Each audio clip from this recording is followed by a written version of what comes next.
My entitled mother-in-law stole my vintage key collection, so I called the police and had her arrested. My wife threatened to leave if I pressed charges, so I filed for divorce instead. Plus 3 updates. My mother-in-law is ridiculously entitled, and my wife's constant enabling of her has made our marriage unbearable. Recently, she came to our house demanding I buy her a new phone, because hers was 2 years old and out of date. When I refused, she threw a tantrum, got on the floor and pounded her fists on the hardwood. I still said no. She left the house, yelling that she would get the phone one way or another. I collect vintage skeleton keys. The collection is worth a few $1,000s, and I kept it all in a locked display cabinet. A few days later, I came home to find the cabinet pried open and the entire collection missing. I checked the CCTV and watched my mother-in-law force the cabinet open with a crowbar. I called her immediately and demanded she return the keys. She admitted she sold everything at a pawn shop and used the money to buy a phone.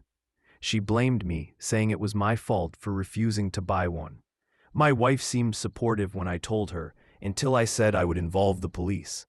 Then she begged me to drop it and even suggested I start a new collection. I refused to let it go.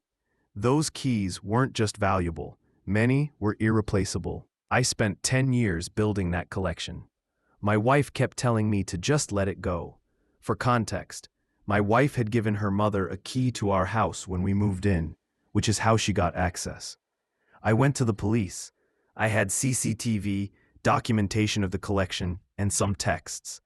I baited my mother-in-law into confessing by texting her. She responded by laughing and calling me a pathetic son-in-law, saying my key collection was tacky. I asked what pawn shop she used and how much she got. She admitted it with glee. I had the evidence ready before the officers arrived. The police took it more seriously than I feared. I worried they'd call it a civil matter since she had a key, but they arrested her. Officers went to the pawn shop before it closed and recovered my collection. A couple of days later, the police returned the keys to me. For now, I've locked the collection in a safe place no one can reach.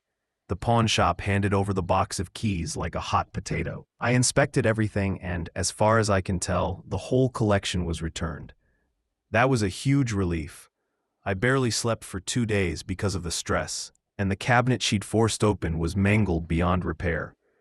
Thankfully, it wasn't an antique, just a $50 display, so I'll throw it out. From text messages I'd seen before, I learned she'd sold the collection for a total of $300, for hundreds of antique keys valued at $2,000 to $3,000. That $300 felt like a gut punch. The pawnbroker probably realized the collection's worth, but he still only paid her $300. I guess he was hoping to turn a profit when someone brought in a box like that. Technically, the pawn shop said they believed her story. She told them the keys belonged to her late husband and that she just wanted them gone. That's not true. Her husband divorced her and moved out about 15 years ago. My mother-in-law lives off Social Security and food stamps, runs garage sales, and collects cans to recycle for deposit money.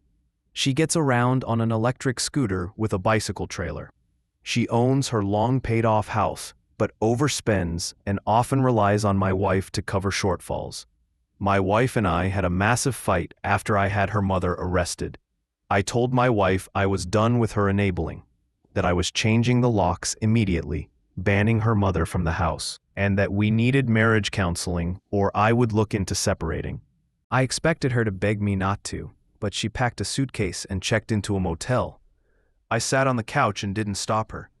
She seemed to want me to ask her to stay, but I didn't. The next morning she texted that she would bail her mother out and asked me to transfer the money, since I started this by calling the police.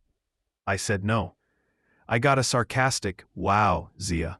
Later I checked our shared account and saw she'd withdrawn a lot of cash. Unsure if it was all for bail, I called the pawn shop. The owner confirmed my wife had come in and paid the $300 to get the keys back. The pawn shop owner was angry and said he didn't want us in his business anymore. We actually had a long chat. He understood my position and didn't see me as the villain here. I tried to call and text my wife for hours with no answer. I eventually found which motel she was at and learned which room. She looked shocked when she opened the door. I confronted her about using our joint account. She defended herself, saying since I refused to pay bail, she took the money from me another way. She smugly told me she wasn't putting the money back into the account and called it karma. She also threatened to call the police on me if I didn't leave. Her smugness reminded me of spiteful teenage girls.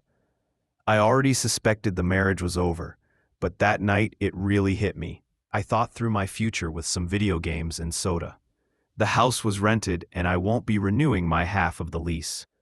I've started apartment hunting. The lease runs through March, but I might leave sooner if I find the right place.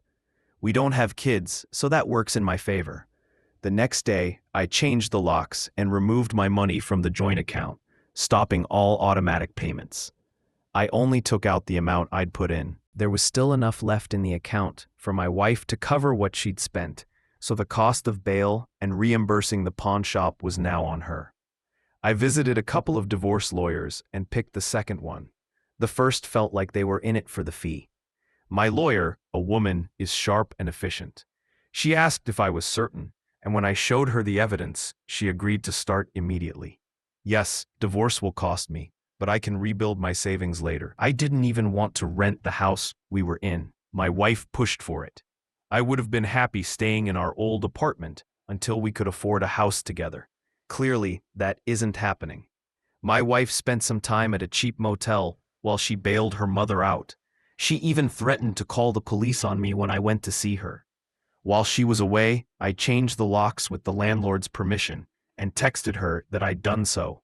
She hadn't bothered to read the text. When she returned, she pounded on the door, screaming to be let in. I watched her on the doorbell camera and let her keep it up for a while. Later, she called me as I was walking home from dinner with my best friend.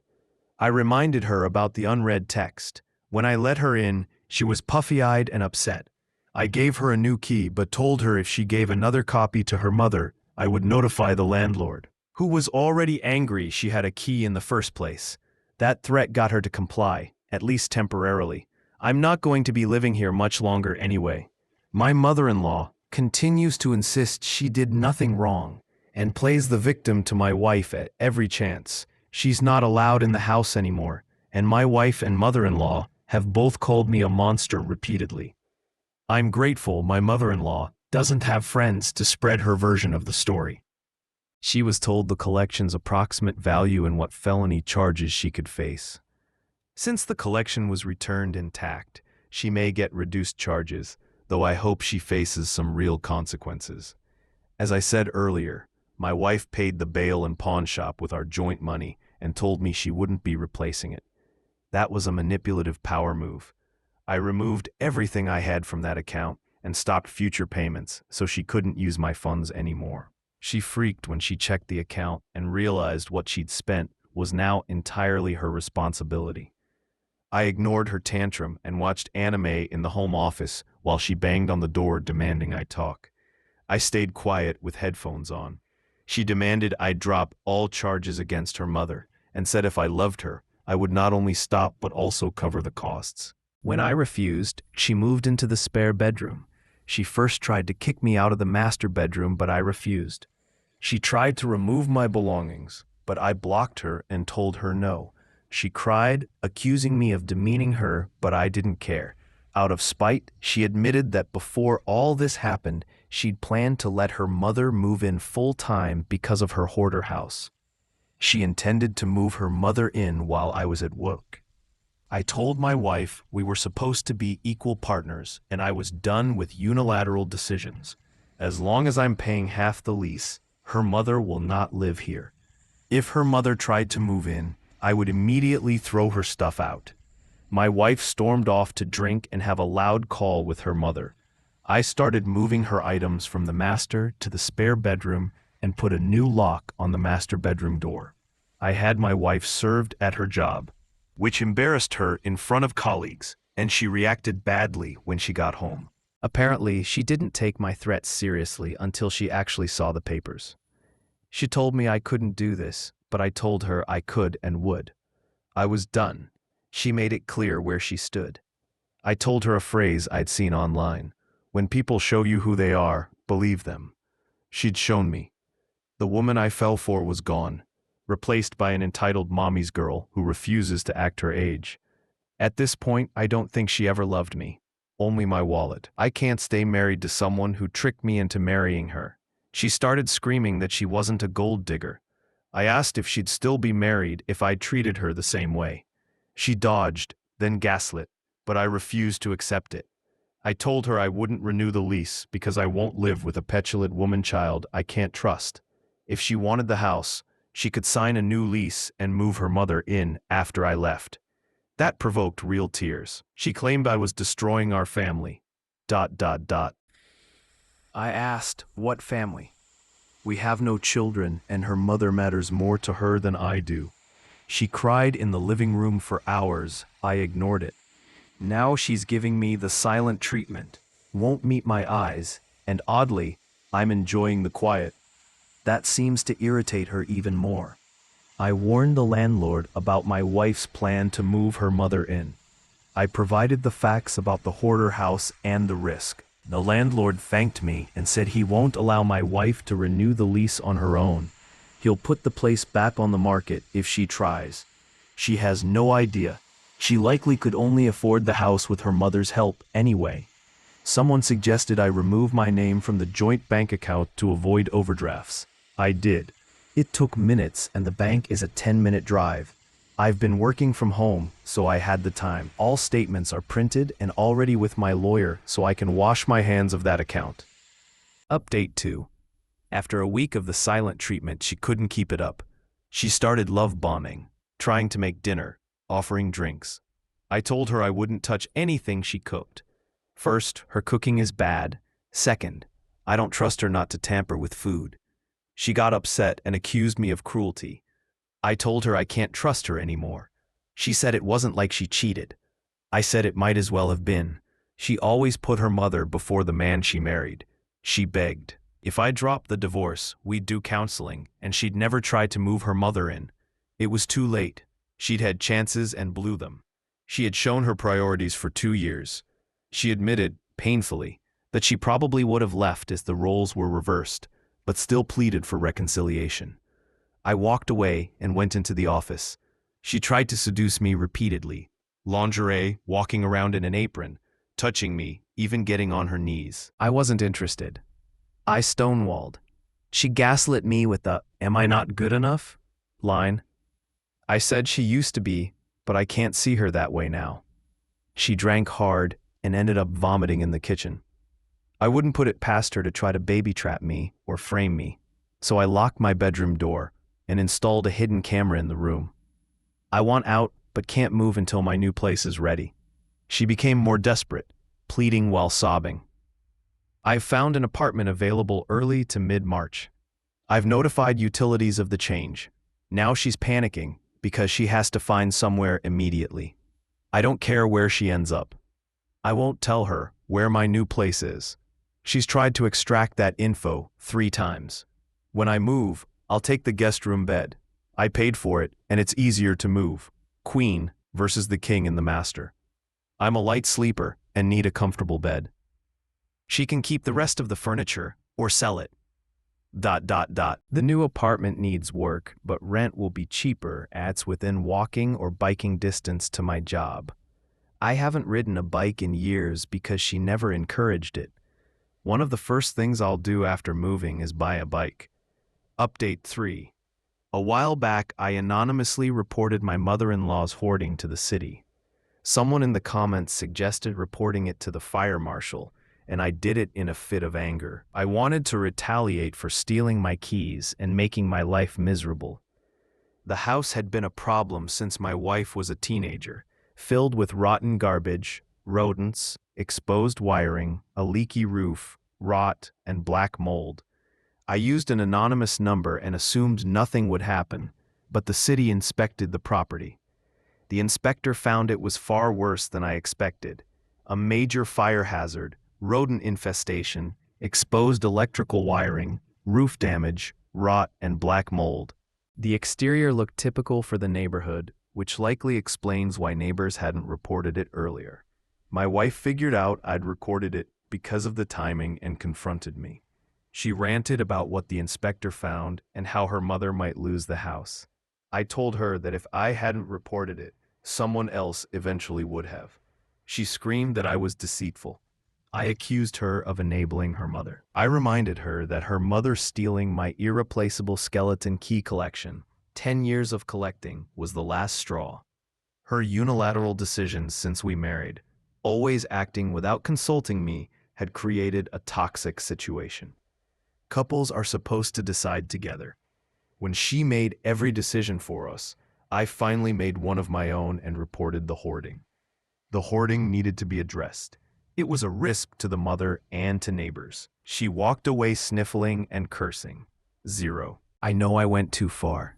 I was petty and angry. But after reporting it, I felt I had to stand by that choice. Eventually, my mother-in-law demanded my wife pay for cleaning and repairs. My wife couldn't afford it. The mother raged at her and told her to get the money at any cost, even by suing me or forcing me to pay, and my wife told her that wouldn't work. When my wife told her mother she couldn't pay, her mother attacked her, hitting, scratching, and pulling hair. The attack triggered a heart event. My wife called 911, but by the time help arrived, my mother-in-law had a heart attack and died on the spot. My wife came home with a police officer, furious and blaming me for what happened. She alternated between blaming herself and blaming me. I asked why I was never told the mother had a heart condition. She snapped it wasn't my business, but it explained the chess theatrics the mother used when upset. After the coroner and police were involved, my wife grew hysterical. She packed bags and left for a motel, saying she wouldn't return except to collect belongings. I was overwhelmed with guilt and took a few days off work, suffering stress and migraines. Friends told me it wasn't my fault.